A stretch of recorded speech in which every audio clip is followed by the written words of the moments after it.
라디오 텐텐 기도입니다. 오늘 날마다 주께로 큐티 본문은 베드로전서 4장 12절에서 19절 말씀입니다. 많은 사람들이 하나님께 영광을 돌리는 방법이라고 하면 세상에서 이 성공하고 잘 사는 것을 떠올릴 때가 많습니다. 그러나 역경과 고난을 이겨내며 인내하는 모습을 통해서도 성도는 하나님께 영광을 돌릴 수 있습니다. 기독교는 다른 종교와 다르게 고난을 대하는 태도가 확연하게 다릅니다. 오늘 말씀을 통해 그리스도인이 고난을 당할 때 어떤 태도로 그 고난을 받아들여야 하는지에 대해서 살펴보도록 하겠습니다. 먼저 베드로 사도는 고난을 대하는 태도에 대해 권면합니다. 12절에서 13절 말씀. 사랑하는 자들아, 너희를 연단하려고 오는 불시험을 이상한 일 당하는 것 같이 이상히 여기지 말고 오히려 너희가 그리스도의 고난에 참여하는 것으로 즐거워하라. 이는 그의 영광을 나타내실 때에 너희로 즐거워하고 기뻐하게 하려 함이라. 베드로 사도는 성도를 연단하려고 오는 불같은 시험을 이상한 일 당하는 것처럼 여기지 말고 오히려 그리스도의 고난에 참여하는 기회로 여기며 즐거워하라고 권면합니다. 비록 고난이 고통스럽기는 하지만 이 성도를 연단해서 순수하고 강한 믿음을 갖도록 도와주기 때문입니다. 성도는 이 고난을 대하는 인식이 세상 사람과 달라야 합니다. 단순히 긍정적인 태도를 가져야 한다는 것이 아니라 성령의 도우심을 통해서 문제의 본질을 볼 수 있어야 한다는 것입니다. 특히 이 그리스도를 위해서 부끄러움을 당하는 것은 성령의 역사가 성도의 삶 속에 일어나고 있다는 증거가 될 수 있습니다. 왜냐하면 하나님의 영은 고난받는 성도와 함께 하시기 때문입니다. 예수님은 마태복음 5장 11절과 12절에서 나로 말미암아 너희를 욕하고 박해하고 거짓으로 너희를 거슬러 모든 악한 말을 할 때에는 너희에게 복이 있나니 기뻐하고 즐거워하라 라고 말씀하셨습니다. 예수님의 이름 때문에 고난을 당하는 사람은 장차 예수님이 영광 중에 다시 오실 때 그분의 영광에 동참할 자격을 얻게 될 것이라고 하셨습니다. 예수님을 따르는 자들이 고난을 겪는 것은 우연히 일어나는 일이 아니라 연단을 위해서 겪는 필수적인 과정이라고 할 수 있습니다. 세상 사람들은 이런 그리스도인의 모습을 이해하지 못합니다. 그래서 이 고난을 대하는 태도는 세상 사람과 그리스도인을 확실히 구별시켜 주는 것이지요. 예수님이 우리를 위해서 먼저 고난의 길을 가셨습니다. 주님이 가신 길은 좁은 길이며 고난의 길입니다. 그러나 그 길은 생명의 길이며 또한 영광의 길이기도 합니다. 고난의 길과 영광의 길은 두 개의 다른 길이 아니라 한 개의 길이며 동일한 길이라고 할 수 있습니다.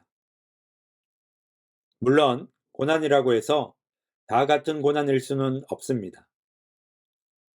나쁜 짓을 저질러서 받는 고난은 당연히 대가를 치러야 합니다. 하지만 그리스도인이라는 이유로 받는 고난은 하나님의 영광에 동참할 수 있는 기회가 됩니다. 고난의 때에 불평이 나오는 것도 물론 이상한 일이 아닙니다. 그러나 그런 순간에도 감사와 찬송을 드릴 수 있는 사람은 세상을 놀라게 할 수 있는 사람이 될 수 있습니다.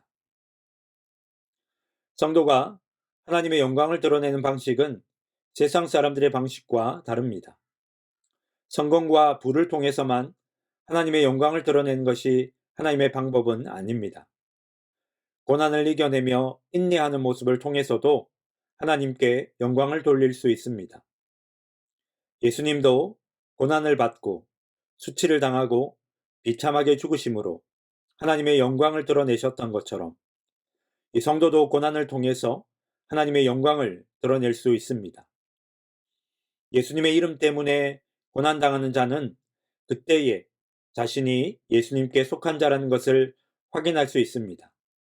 그러므로 성도는 거룩하고 구별된 모습으로 산다는 이유로 멸시를 당하거나 손해 입는 것을 두려워하지 말아야 합니다. 세상의 기준을 맞추기 위해 살다가 오히려 하나님의 영광을 가리게 될 수도 있다는 것을 더 두려워할 줄 알아야 합니다. 고난받는 성도들을 위해서 베드로 사도는 계속해서 격려합니다. 18절과 19절 말씀. 또 의인이 겨우 구원을 받으면 경건하지 아니한 자와 죄인은 어디에 서리요. 그러므로 하나님의 뜻대로 고난을 받는 자들은 또한 선을 행하는 가운데에 그 영혼을 이쁘신 창조주께 의탁할지어다. 고난으로 인해 더 이상 인내하기가 어려울 때 성도는 바로 하나님의 심판이 있음을 기억해야 합니다. 고난에는 끝이 있고 하나님의 심판은 믿지 않는 사람들에게 내려질 것입니다. 그리스도인들이 받는 고난은 믿음을 연단하기 위한 것이지만 이 불신자들이 받는 심판은 비참한 결과를 불러올 것이라고 합니다. 그러므로 하나님의 뜻 가운데서 고난받는 자들은 선을 행하는 가운데 자신의 영혼을 창조주이자 심판자이신 하나님께 맡겨야 합니다. 이 세상에서 받는 고난은 끝이 있지만 하나님의 심판을 통해서 받는 고난은 끝이 없습니다. 복음을 받아들이지 않고 하나님의 말씀에 순종하지 않는 영혼에게는 영원한 형벌이 선고될 것입니다. 그러므로 성도는 자신의 영혼을 세상이 아닌 신실하신 하나님께 맡겨야 합니다.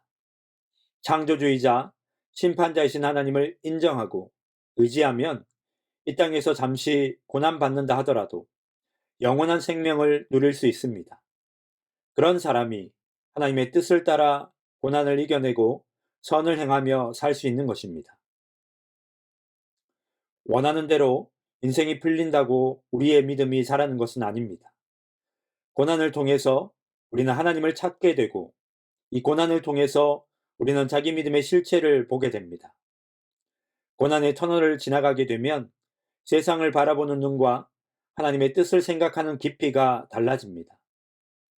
믿음으로 인해서 주어지는 고난이라면 피하는 것이 아니라 자신을 연단하고 하나님을 더 가까이 할 수 있도록 돕는 디딤돌로 삼아야 합니다. 축복은 고난이라는 포장지에 쌓여서 온다고 합니다. 바라기는 믿음의 눈으로 문제를 바라보고 하나님의 뜻을 따라 순종함으로 고난을 통해서도 영광을 나타내는 일에 쓰임받는 저와 우리 성도님들 되시기를 주님의 이름으로 축원합니다. 이제 첫 번째 기도 시간입니다. 받은 말씀과 개인 기도 제목을 가지고 함께 기도하는 시간입니다. 이 시간 다 함께 마음을 모아 주님 앞으로 나아가겠습니다.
이제 두 번째 기도 시간입니다.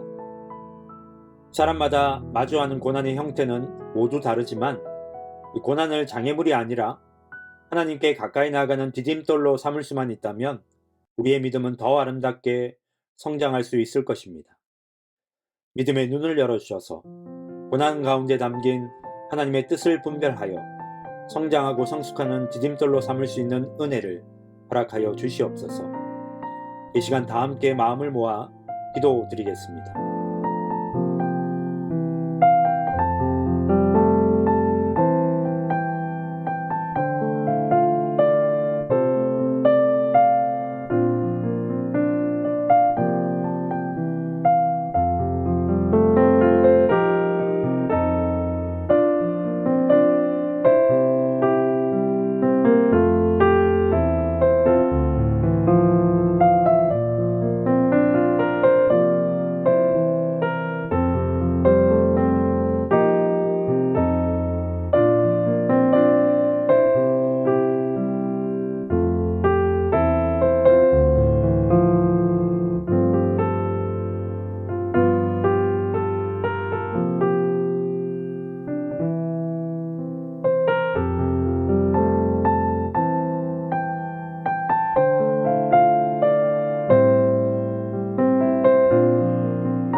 주님, 우리의 삶에 일어나는 일을 우리가 다 이해할 수는 없지만 어떤 상황과 형편 가운데 있더라도 주님을 찾고 주님을 의지하는 자가 되게 하옵소서. 잘못된 것으로부터 돌이키게 하시고 연단 가운데 있는 자들에게는 하나님을 온전히 의지하여 믿음의 승리를 경험할 수 있도록 인도하여 주시옵소서. 고난을 디딤돌로 삼아 믿음의 성숙함이 더하여지고 하나님께는 영광을 돌리는 인생이 될 수 있도록 인도하여 주옵소서. 감사드리며 이 모든 말씀 예수님의 이름으로 기도드립니다. 아멘. 이제는 각자 개인적으로 기도하시면 좋겠습니다. 평안한 밤 되십시오.